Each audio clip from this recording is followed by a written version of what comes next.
Hello dear friends, Fisher here. Today we continue with our beautiful stories, The Power of the Spirit by Alf Hosp, also known as Freddie in the book. So today, Freddie and Lilo, also Lilo's mom, was seeing Bruno. And then because Lilo's mom's in trouble, so she has been heavily burdened. And then when she talked to Bruno, and then she cried, and then very badly, and Bruno asked her, "What's happened, dear woman?" And then she said, I'm crying because I am making myself so ill on account of my poor disabled daughter. Mr. Groening, please just help this pitiful child. Lilo was 35 years old back then. And then Lilo's mom said, as quickly as you can, for I cannot look at her any longer. And then Bruno wrinkled his brow and disapprovingly and said, But dear woman, what a terrible false idea you have. Your daughter is not pitiful, and is certainly not your poor child any more. Lilo is in order, and is walking her path, which has been ordained this way by God. Finally, leave off turning over such bad thoughts in that head of yours, and you are burdening your daughter with them and interfering with her healing process.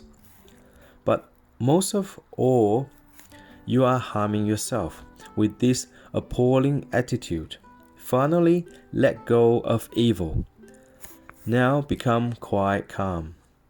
Only take in the divine power now and leave everything else to one side. Oh, dear woman, you are still always much too tensed up and closed in on yourself. Become completely relaxed, dear woman, and don't sit on the chair burdened like that. You are making the same mistake that many other women make as well, who consider the children to be absolutely their own private property.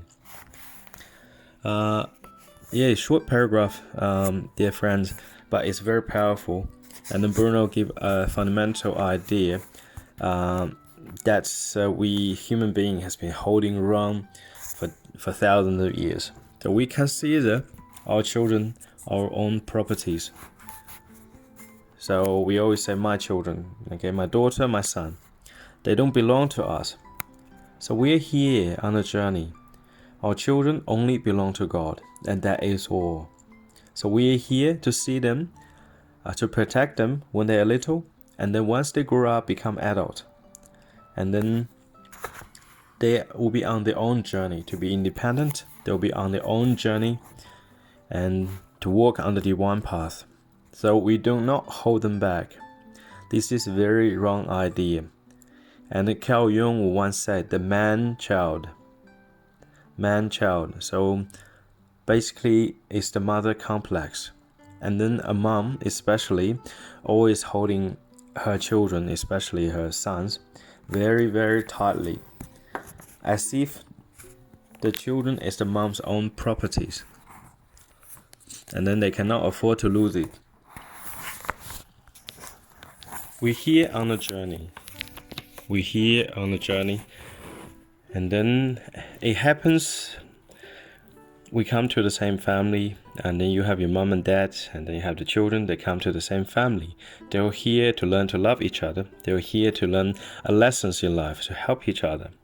But nobody belongs to nobody.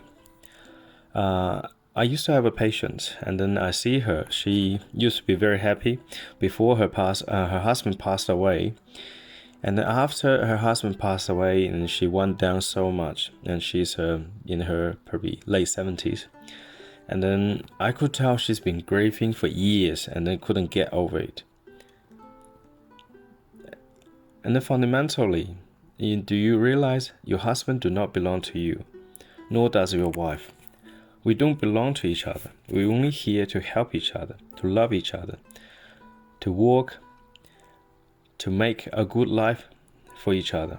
We do not belong to each other. Nobody owns nobody. Nobody owns nobody. So if you don't possess anything, and then we don't lose anything either. So when we so-called lose somebody in our life, and then we first consider they are our own properties. So we consider this is my husband, so I lost her. This is my wife, I lost her. This is my parents, so I lost them. You don't lose anybody, dear friends. This is absolutely a wrong idea given by this society. It's defined by the society. When somebody leave your life, you always see as a loss. Why you see as a loss? If you never own them to begin with, you don't owe anybody, so you never lose anybody. It is very, very plain and simple. I know emotionally it's very difficult for anybody to get over that. There's an emotional attachment, especially to our family members. But we're here on this earth to learn. We're here on this earth to evolve. And then we need to let go what it doesn't belong to us. Even though it's very difficult, even though it involves our family members, we have to let go. When they go, they just simply pass to another world, and then they will come back. We probably don't know which family they will come back to, but we wish them well, we pray for them, we send them good thoughts, we love them. That is all. And then the journey temporarily on this earth's end. That's what's happened, dear friend. So do not possess anybody. And then you never experience the loss.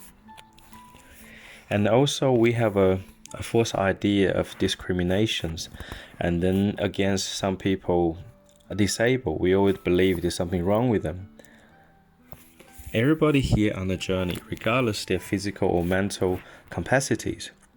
So often out of our own expectation, out of our own hope and will and demands, whatever. So we believe that if God send a healing and somebody has to